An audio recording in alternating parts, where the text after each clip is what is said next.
Hey Joe fans, I'm JoeFan82. This is not a normal video for this channel. I don't do movie reviews, but I have talked before on social media and I think in a couple other videos I mentioned that I was really looking forward to Rambo Last Blood coming out. I'm a fan of the Rambo franchise, and yeah, I was just really looking forward to it. My favorite film in the franchise is Part 2, First Blood Part 2, followed by the 2008 film Rambo, then First Blood, and then Part 3.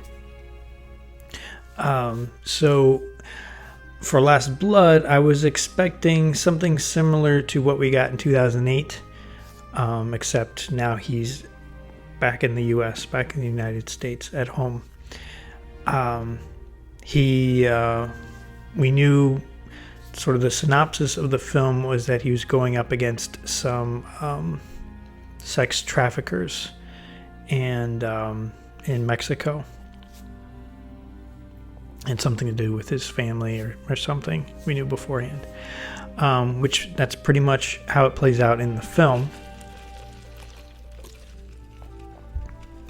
And let me just say up front that I'm not a huge fan of the movie.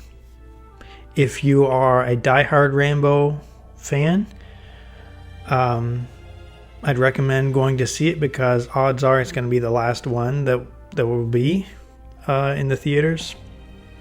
So if you're not a diehard Rambo fan, you might want to skip it.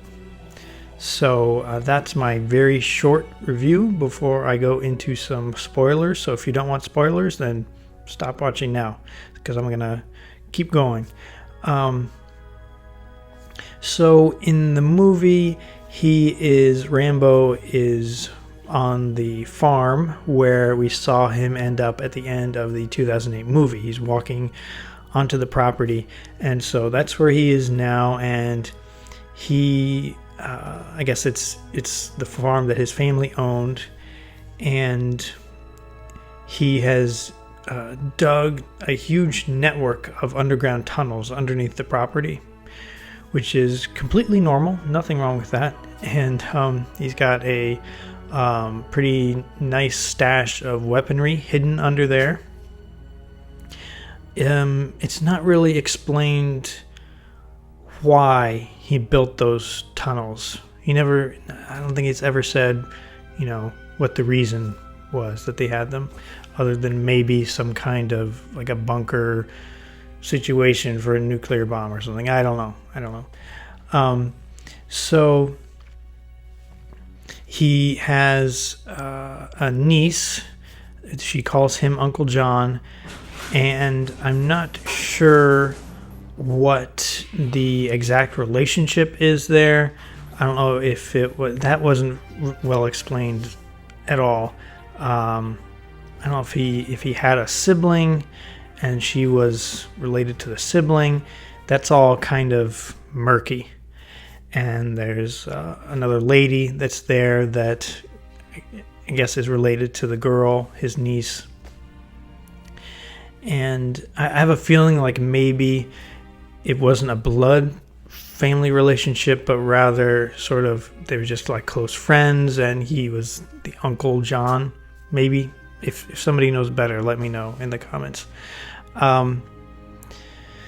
So she wants to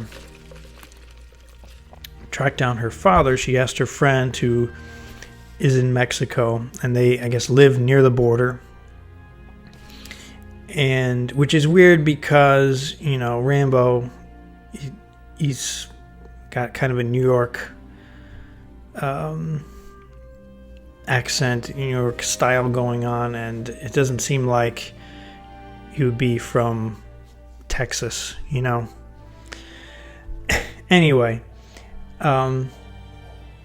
so his niece's friend tracks down her father, and so she goes down to Mexico against Rambo's wishes and is promptly captured by the bad guys and turned into this sex slave for this, group of bad guys, and there's a whole bunch of them there. It's like a whole network, and Rambo goes down there, and he tries to do, first time he goes down, he does his best to get her out, and he ends up almost getting killed himself, but the bad guys leave him alive so that he will know that he was the cause of her suffering, is basically what they tell him. And they give him another scar. As if he doesn't have enough scars already, they scar his face. And then they're going to give his niece the same scar, which they do. They don't show that. The one thing they don't show in the movie is her getting the scar. And so he's left for dead. Then there's a journalist there that sort of rescues him, takes him back to her house, nurses him back to health. And then he goes after these guys again, and there's a scene where he takes a hammer to a bunch of guys and finds his niece, and it takes her back home, but she dies on the way home. She doesn't make it, and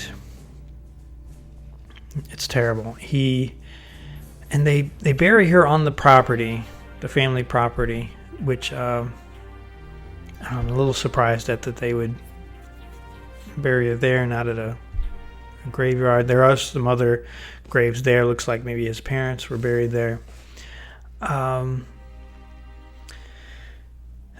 So then he decides he's going to get revenge. He tells the lady, I guess her relative somehow, that she should go, she should leave. Rambo feels like the bad guys are going to come to try to get him, or knows that they're going to end up back on his property. So we have a whole scene, I call it the Home Alone scene, where he's setting up these traps in the underground tunnels, and he goes back down to Mexico, and there's two main bad guys. They're brothers. He finds one of them, decapitates him. They don't show that. They decapitate him. And the other brother finds him. And they don't really show... They show him coming into the room where his brother is, headless. And then they immediately cut to Rambo driving away. They don't really show much of a reaction. They don't show the brother saying, "We're going to go get this guy." I feel like they should have done something more there. They show Rambo driving away, and he tosses the head out onto the road. Now, why did he take the head with him and then just throw it out in the middle of nowhere? The brother and his men don't find it. At least they don't tell us in the film that they find the head. So why would Rambo take the head? Just like leave it there, leave it at the house. So that was one thing I didn't understand. So he goes back home. Rambo goes back to his farm. He lets all the horses go. All the pretty horses are gone. At least that's what we think. And bad guys come. And what follows is the goriest scene out of any of the Rambo movies. I think it's 10 or 15 minutes of just brutal violence against the bad guys, against these men, all these traps that he's set. No, I'm not anti-violence, okay? I'm a fan of the Rambo series, action movies, all that stuff. But I'm not a big horror movie guy. And right here in the film is where it ventures into horror movie territory. If you put a hockey mask over Rambo's face, you might think that he was Jason Voorhees in this. The way that he is dispensing with these guys, or the way that the filmmakers chose to show him exacting vengeance is very graphic. Do not take your kids to see this movie. If you have nostalgic feelings, I watched Rambo when I was a kid, don't take your kids to see this. It's like I went with a friend of mine, and we were both like, oh man, the part where whatever it was, like, goes through the heads are getting blown off, and there was some of that in the 2008 film, and that what we saw in 2008 was kind of like my limit for that kind of stuff. Like, I thought First Blood Part 2 handled the violence well, and then 2008 kicked it up a notch, and then this one just blew it out of the park, And I think it went too far for me, personally. Some of you out there may feel differently. You may think they all should have been like that. But and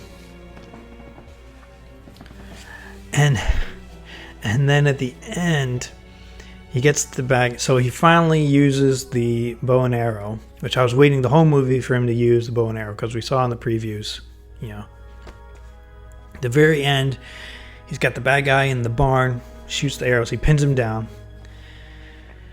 And Rambo got shot twice. He keeps going. And much like, you shoot Jason Voorhees or any of the other modern horror icons, they keep going. He goes up and he proceeds to cut out this guy's heart, cut a hole in the guy's chest, reach in and rip his heart out, literally rip it out. And then you hear the sound effect of the heart beating, do do do do, which I don't think that happens in real life, does it? Like, you don't hear a heartbeat, right? Am I right or am I wrong? So you see the heart, and he's and then the guy dies, and then that's it for the bad guys. The bad guys are all dead. His property, at least the underground tunnels, have all been destroyed. The house is still there. So he goes and he decides to take a rest on the rocking chair, and he has a little monologue about and then he's sitting in there on the chair, and then there's a shot of the bottom of the chair and the rockers rocking. And to me, that would have been the perfect place to end the franchise, where we see the rocker rocking and then it just kind of stops, and then maybe a wide shot or something of Rocky the House, that implying that he has passed away, like his family's gone, he did what he needed to do, and that's it. The filmmakers decided not to do that, and so we see him still alive in the rocking chair, and then we get a montage of shots from all the previous movies, which is fine. But then at the end, there's a shot of Rambo from Last Blood, the end of Last Blood. He's all bloody, and he's on a horse. I guess he saved, one managed to stay in the barn. He's on a horse, and he's riding off into the sunset to who knows where. And it just didn't feel, the ending didn't feel right to me. I didn't care for the ending. I don't know, it just did not work for me. So I can probably say I'm let down by the film overall. I was hoping for something more akin to the 2008 film, which I really like. And yeah, this one, I think the gore level of it really took away from me. And yeah, I think Stallone was okay. He's showing his age. I think he's 73. I think it's probably, I hate to say it, it's probably time for him to hang up the bow and the arrows And yeah, so that's pretty much what I think. I want to know what you guys think. How do you compare this to the other films? Are you a fan of Rambo? Which one is your favorite? And how does this compare with this new movie? If you've seen it, what do you think? Let me know in the comments. So I don't know if I'm going to do any more movie reviews or not. I don't know if anyone's going to watch this, but I felt like I wanted to share my opinion on the film and see what you guys thought. So make sure you subscribe so you don't miss any of my future videos. I've got a lot of stuff coming up, a lot of toy reviews, G.I. Joe, and some other stuff. So thanks for watching, and I'll see you next time.